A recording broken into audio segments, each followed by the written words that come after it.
Hey everybody, and welcome to Alan History Nerd. In this video I'm looking at US politics. I'm looking at limitations on presidential power and why this varies between presidents. I'm also going to look at how it varies across the president's term. So this is part of my my playlist, my series on A-level politics, and also part of my series on US politics. So if you are interested in these, or if you're studying A-level politics, then this might well be very useful for you. And in fact, the whole series might be quite useful for you, so please do subscribe, turn on notifications, so as I add more and more videos you'll get notifications of those and be able to hopefully watch even more stuff to help you with your studies. So I'm looking at the Edexcel A-level, and this is from component 3, and it's 3.3.2, limitations on presidential power and why this varies between presidents. And it looks at the changing nature of power over the term of the office. It looks at Congress, Supreme Court, and constitutional limitations. Now, I've done videos looking at Congress and Supreme Court and their limitations on government, and I'll make sure there's links in this video to those. And again, if you haven't seen them already, we're going to have a look at those, and that looks at a lot, particularly in terms of President and Congress, in terms of the numbers, and then it looks at the relationship between President and the Supreme Court, and how the Supreme Court can limit the President, and how the President has some power over the Supreme Court. I talk about the electoral cycle and divided government, and divided government is when the president is of one party and when at least one of the two houses of Congress is controlled by the other party. So, for example, in the last 2 years of Trump's term in office, he was a Republican president, and the House of Representatives was controlled by the Democrats, and therefore we had divided government. At times you have united government, which is when you have a president of one party and both houses controlled by that same party as well. And this happened at the beginning of Trump's term in office in 2016, where the Republicans held the presidency, the House and the Senate. Now, the Democrats are now in 2021 in a similar boat, but not quite so securely. It's very narrow margins, but the Democrats have Biden in the presidency. They have a majority in the House, and they held the narrowest possible margin in the Senate. So at the moment, we would talk about united government. I will look at the significance of these limitations with reference to presidents since 1992. I'll do that as I go through the videos. I look at various elements of the nature of power within the terms of office and the election cycle and divided government. I'll make sure I'm filling in with plenty of examples as I go through.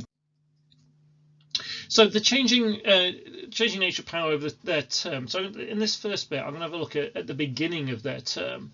So straight after an election is basically when a president's electoral mandate will be at its strongest. Well, this tends to depend on quite how the election has gone. Generally speaking, the president is in a very strong position, because they can go and say, the only person really who can say this, look, I've just been elected by the whole of the United States, and therefore you should listen to what I want to do in terms of a legislative program, and you should pass my bills, etc., etc. There are some notable exceptions, and two of these are Bush in 2001 and Trump in 2017, because they both lost the popular vote. So even though they won the Electoral College, and again, it's worth looking into all that stuff when it comes to the election side. So the Electoral College is the number of votes that are given to each state, and it's equal to the number of senators they have, which is always 2, plus the numbers of the member of the House that they have, and that's dependent on size. So, for example, somewhere like Alaska will have 1 member of the House, and somewhere like California will have over 50. So Trump, although he won the election in 2016, in terms of the Electoral College, he lost the popular vote by 3 million to Hillary Clinton. Bush, when he won in 2001, it was the narrowest possible margin. It all came down to Florida, and that was in dispute. But Trump won the election, but again, he lost the popular vote to Gore. Another example of a slightly odd situation was Clinton back in 1993. So he won the election, but because there'd been a Ross Perot, a third-party candidate, he only actually won 43% of the vote. An unusual situation, because normally with the US, because it's a two-party system, normally the winning candidate is on or above 50%. Biden, who's just, as I'm making this video, has just been in power for a matter of a week or so, Now he won the popular vote by 7 million and won 306 electoral college votes, so well over the threshold. So you would say that that puts him in a really, really strong position at the start of his term in office. There are obviously the kind of caveats and the extra confusion over it, given the nature of what's happened, in that we have the other side, the Republicans, in particular Trump, refusing to accept the election result, even though it's now all done and dusted. So we might see a bit of a blip compared to what we would normally expect, but all other things being equal, Biden starts in a really strong place. So you've won the election, you've got your mandate, and you're normally at your strongest. And we go into then what's called the 100 days. So the first 100 days are really, really important. And this is when a president is normally going to push the strength of their mandate. They're going to try and get their agenda through Congress. They're going to assign loads of executive orders. And this term was first used in reference to Roosevelt back in the following the Wall Street crash back in the 1930s, where he pushed a massive response to the Great Depression, setting up all these alphabet agencies, and this then it became kind of a thing in America, where you kind of go, in my first 100 days I'm going to try and get tons done. Some more recent examples, and if we look at Obama, so in his 100 days he made an immediate impact with his stimulus package in response to the collapse of the financial crisis that started in 2008, with his American Recovery and Reinvestment Act, a huge stimulus package that he got through Congress. We saw him closing the Guantanamo Bay detention camp. We saw him expanding children's state health insurance, amongst many, many other things. So a whole raft of stuff that Obama did. Now, he won a big mandate. He got control of both houses. And so really in those 100 days, he was able to get absolutely tons done. And the other thing that helped is that if you looked at the statistics on approval ratings, that he was in, he had a big mandate, he had both houses, and he had a really high approval rating of about 65% in April 2009. Now, in contrast to this, Trump failed to pass any major legislation at all, really, in his first 100 days. He did issue some fairly significant executive orders, particularly relating to some issues in foreign policy, and probably most infamously, his Muslim ban, or so-called Muslim ban, banning immigration and entry into the country from certain Muslim majority states. And again, this is one of his big headline things, and then he got challenged through the courts, and there was all kinds of difficulties. And again, part of this, we can see there's a lack of a mandate, there's a lack of popularity. His approval rating was about 54% during his first 100 days. And if you compare it, he's significantly lower than Obama's. Obama got a huge amount more done. Now, Trump should have been able to get quite a lot done, you would have argued, because he's got control of both houses at that point. But that doesn't seem to make a huge amount of difference, really. So Biden, again, as I'm making this video, we've only seen about a week, but there have been some things really notable already. So he signed 30 executive orders in his first 3 days. I think 17 of those were in the first 24 hours. And in this, he has overturned huge amounts of Trump's policy on things like the Paris Climate Accord, the rejoining of WHO, the stopping of the building of the wall. So loads and loads of really kind of big stuff that Trump had made part of his program have all gone within the first 3 days of Biden's administration. And again, this was linked that Biden feels that he's got the strength to do this because of the strength of the mandate that he's been given in terms of the electoral victory. Public approval has a major role, as do major events. We've seen some of the bits with the public approval in the early days of a presidential term in that last bit of the video. So a president with high approval rating is most likely to get their way or be able to persuade Congress. Now, this is essentially because if they're hugely popular, I mean, the people in Congress, they're in the job of getting elected.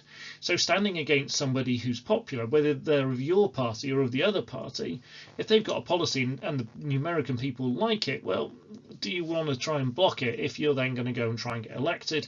and this is something that the people wanted. Now, approval ratings also used as a major yardstick by the media in terms of measuring presidential success. So again, it's going to affect the kind of coverage you're getting in the media, and if you're getting a very positive thing about this president's really popular and all that, again, that puts more pressure on Congress and others to support your actions.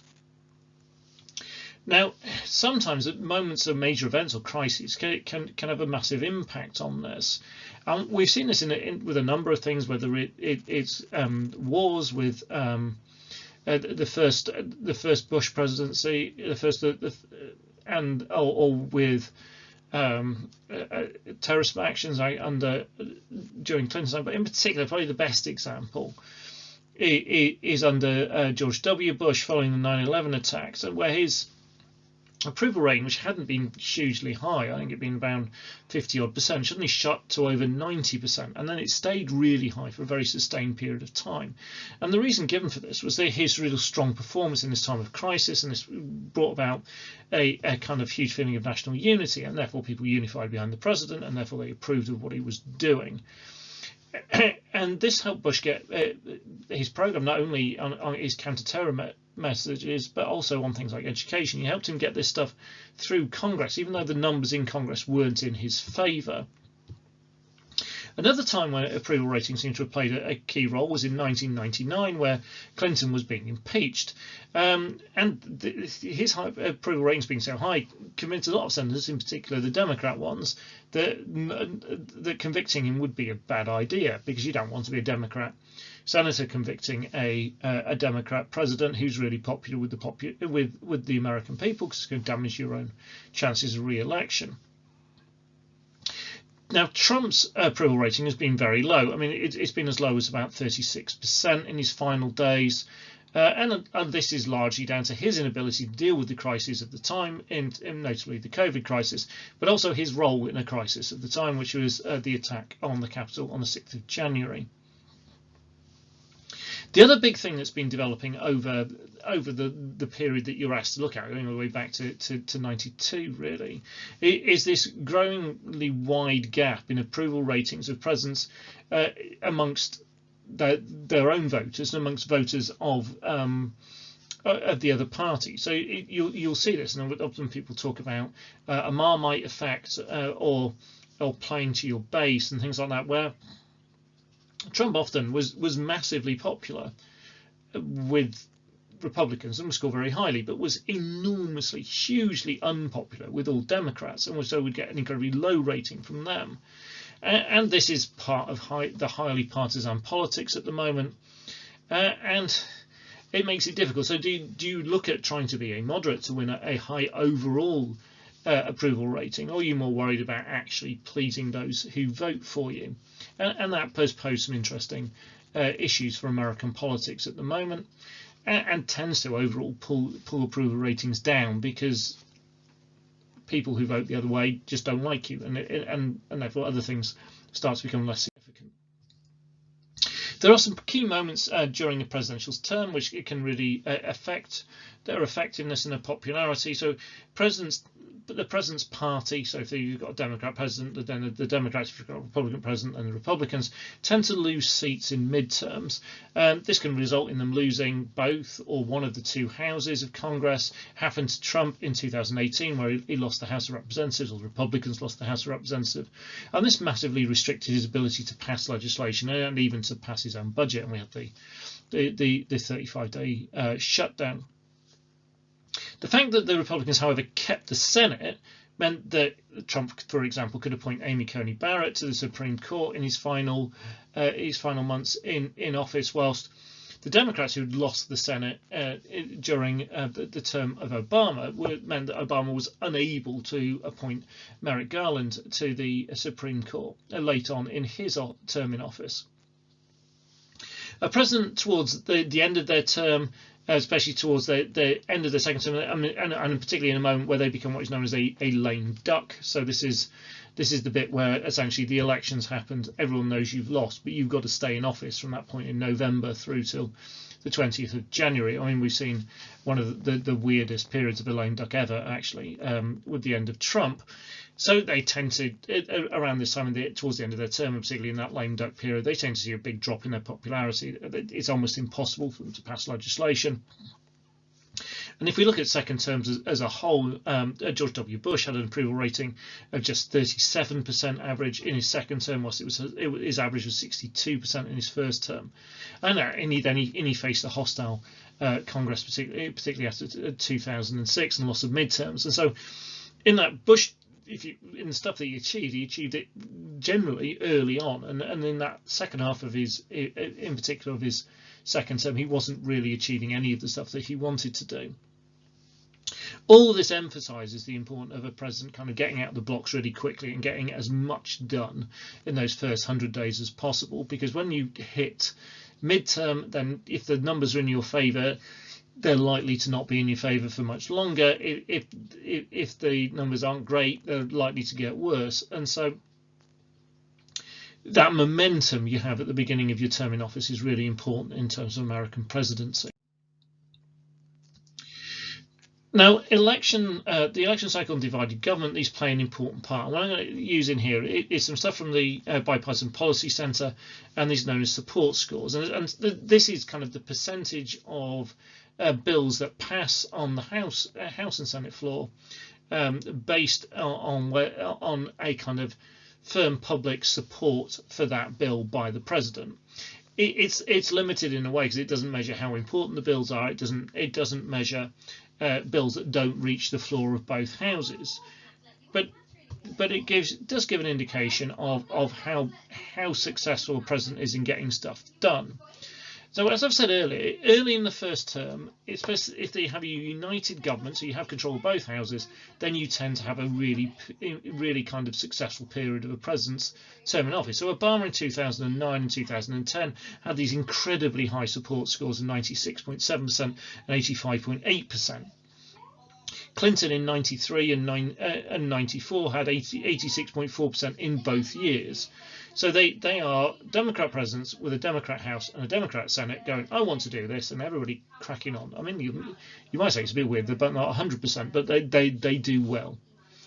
It's likely to drop dramatically if a president loses control of one or both houses in a midterm. So, for example, Obama in 2011, having suffered setbacks in the midterms, we're down at 57.1%. Clinton in 95, 36.2%. Now, we're looking, aren't we, there with Clinton as a 50% drop, and that goes back to, and I make this point quite strongly in the Congress video, President and Congress video, is the numbers are so important, so very, very important.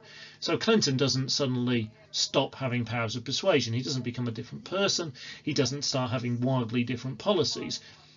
He's just facing Republicans in Congress who've got control of the House, and then so he just stops being successful. At the end of a president's term, they like to have low levels of success, especially as they are most likely at this period to be facing divided government. So it's unlikely that a president will get through a whole term, or particularly two whole terms, and get to the end of it with a united government. And we've not really seen that in recent years. That anyone would have a united government at the end of their term. So Clinton in 2000 is looking at success rate of about 55%, better than he was in 95, but still not very high. Bush in 2008 at 48%, Obama in 2015 at 46%.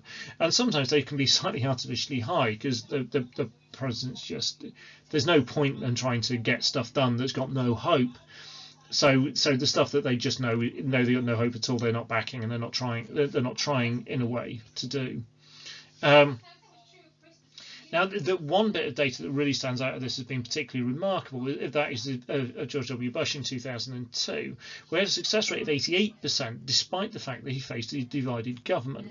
So this shows that it's not all about the numbers in Congress, but they are obviously a very important part of it.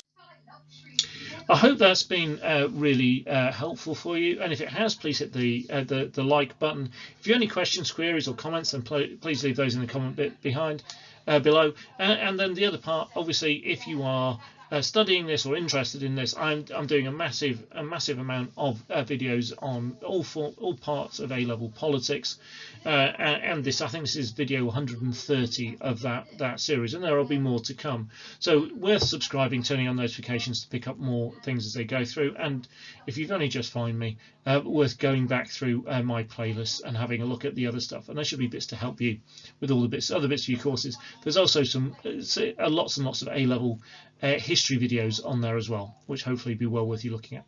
Thank you very much for watching.